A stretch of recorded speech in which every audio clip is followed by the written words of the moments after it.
माओ का ये कर्तव्य है महाराज कि बेटों पर कड़ी नजर रहे, बिगड़ने ना पाए बेटा। मां अपने हिस्से की पूरी ड्यूटी करे, क्योंकि आजकल समय ऐसा आ गया, ऐसा समय आ गया महाराज कि हम लोगों की मजबूरी है कथा में बोलने के लिए। माएं आजकल अपने बालकों को दूध नहीं पिलाती साहब, और हमारे यहां की ये कहावत है कि संस्कार घुट्टी में आते। जब मां अपने बेटे को अपने छाती का दूध पिलाती है और महाराणा प्रताप और शिवाजी के गीत गाती है, तो निश्चित रूप से महाराज वो राष्ट्र के काम तो आने वाली संतान बनेगी ही। अब तो माएं अपना दूध नहीं पिलाती हैं साहब, अब तो सोचती हैं कि कहीं फिगर ना खराब हो जाए। 8-15 दिन 1 महीने का हुआ नहीं महाराज, बोतल पिला दी, और जब बोतल पिला दी तो जब ये लड़का बड़ा हो गया और किसी से झंझट हो गई तो महाराज शाम को आ गया फिर वही बोतल पी के। बोतल के संस्कार आ गए महाराज बचपन से। जैसा बीज बोया था वैसे ही नहीं होगा। ये कथाएं टाइम पास का सब्जेक्ट नहीं है महाराज। ये कथाएं जो हजारों वर्ष पहले जितना महत्व था, आज उनसे ज्यादा कहीं महत्व है इसका। इसे रोज सुनना चाहिए, क्योंकि महाराज सतयुग में आदमी जब कोई धर्म कर्म करता था उसका 100% उसको फल मिलता था। त्रेता में 75%, द्वापर में 50% और कलयुग में 25%, क्योंकि इस समय कर्म, धर्म, ज्ञान, विज्ञान, समझ, बूझ भी तो 25% हो गई है ना। हमारे महान आचार्य लोग प्रातः की वेला में रुद्री निर्माण कराते हैं और शिव यज्ञ कराते हैं। तो महाराज जो एक रुद्री बनाने का फल मिलता था, तो पंडित जी लोग बताते हैं कि माता जी कम से कम 5 बनाना। जब किसी को मंगल शनि राहु लगता है तो हमारे आचार्य लोग 4 गुना जप करते हैं। तो किसी ने पूछा महाराज 4 गुना जप क्यों करते हैं? तो कहा कलयुग है महाराज, ये सतयुग थोड़ी है। ये जो पंचांग में लिखी हुई होती है ना कि चंद्रमा का 10,000 जप करना चाहिए, मंगल का 7,000 करना चाहिए, तो उतना सतयुग में ठीक था, लेकिन कलयुग में नहीं है। कलयुग में अगर चंद्रमा का जाप कराना 10,000 है संख्या, तो 50,000 करानी पड़ेगी।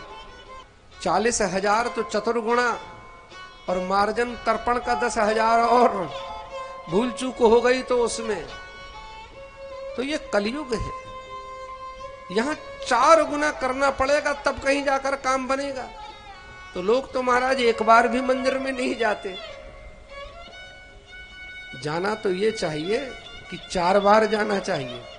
सुबह उठ के जाए, फिर दुकान जा रहा तो प्रणाम करे, शाम को आए तो करे, और सोने के लिए जाए तो प्रणाम करे, तो भी काम बन जाए।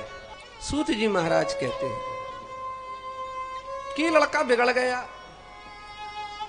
बार बार पिताजी पूछे कहां गया, तो कहा किसी मित्र के साथ बैठकर भगवान का भजन करने गया है, किसी मित्र के साथ तीर्थ यात्रा में गया है।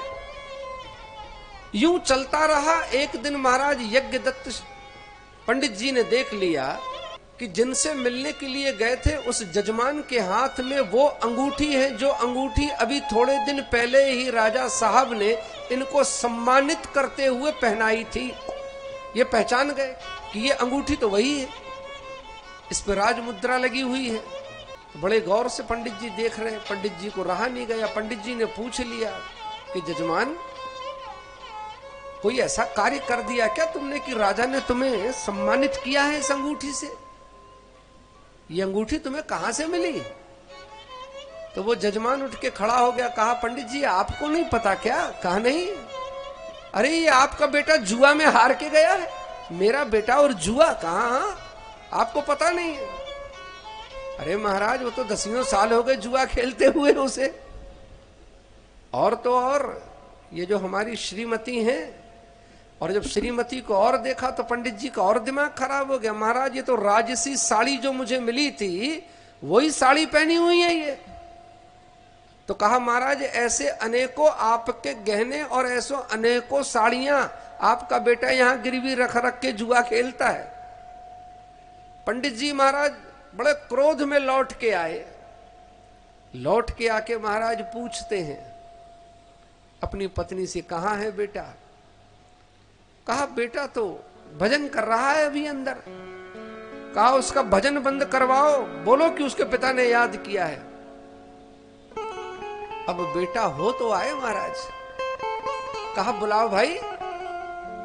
कहा आ रहा है, अभी एक माला बाकी है उसकी, माला पूरी कर ले। बेचारा बड़ा भजनानंदी है। पिताजी कहते कि वाह कितना जप करता है। कहा बेचारा 8000 नारायण का जप करता तब तो जल पीता है। पिताजी ने कहा वाह क्या कहे, उसी की तपस्या से तो लगता मेरा काम चल रहा है। ऐसा सपूत मिला है, जाओ जाओ बुला लाओ सपूत को। अब घर में हो सपूत तो।